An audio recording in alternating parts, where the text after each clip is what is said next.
Ini bond tangan yang tidak bahaya, yang tidak salah pun kalau anda memilikinya.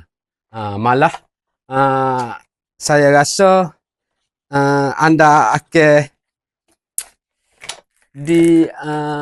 kerumuni.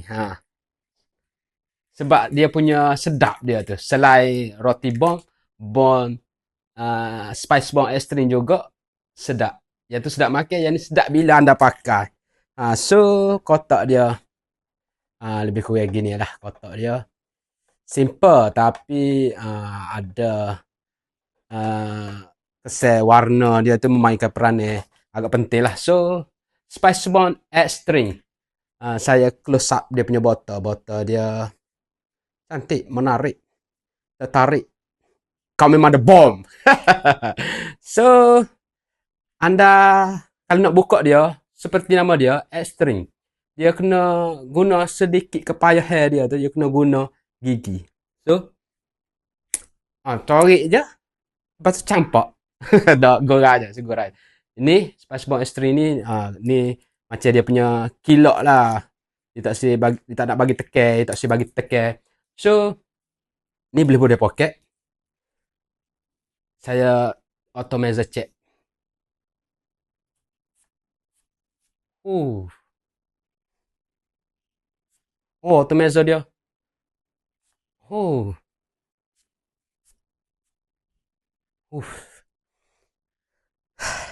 Yang ni saya dapat sweet vanilla, creamy vanilla. Tapi dia ada tobacco. Tobacco dia tu mari selalu. Dia ada tobacco.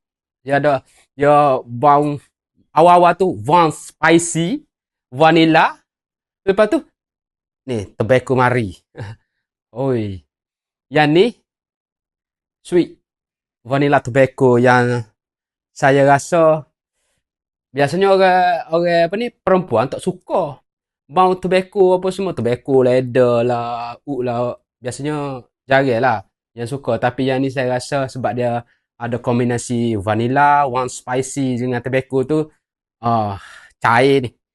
Ni sesuai dipakai orang-orang yang 25-30 ke atas lah. Awal-awal apa pelajar-pelajar tu saya rasa tidak disarankan sebab dia bau terlalu mature, terlalu apa ni, terlalu nampak berumur, bukan berumur, nampak terlalu matang. So kalau anak sekolah pakai agak tidak relevan lah. So ni dia punya presentation saya daripada yang ni, presentation dia bagi cantik. Dia ada vanilla, tobacco. So yang ni sweet vanilla yang sangat best. Ni saya memang cari yang best-best je. Yang saya apa ni, bukan review, saya kongsi yang best-best je. Sebab saya pakai sendiri kan. So yang tak best tu buat apa beli membazir.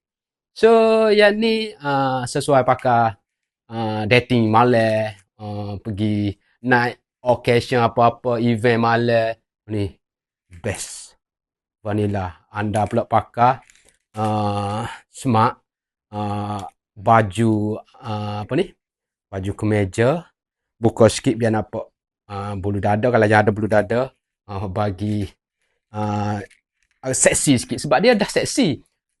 Anda pula seksi, bang pula seksi, ditambah dengan tobacco tu, best. Ni untuk saya sen dan packaging dia saya bagi 9/10 lah. So longevity dia, ketahanan dia boleh pergi 7-8 jam. Dekat baju 10 jam ni. Ni boleh try, boleh cuba. Spice Bond Extreme sangat best. So dia ada dalam dia ada, saya tengok notes dia ada vanilla, tobacco, warm spicy, sweet, powdery, fresh spicy. So kombinasi note dia yang buat perfume ni lagi versatile. Sebab dia, saya rasa dia jadi woody spice yang digabung dengan tobacco tu yang jadi sedap. Vanilla, tobacco, uish, best. Yang ni boleh cuba. Itu saja perkongsian daripada saya. Saya rasa okeylah. Bye bye.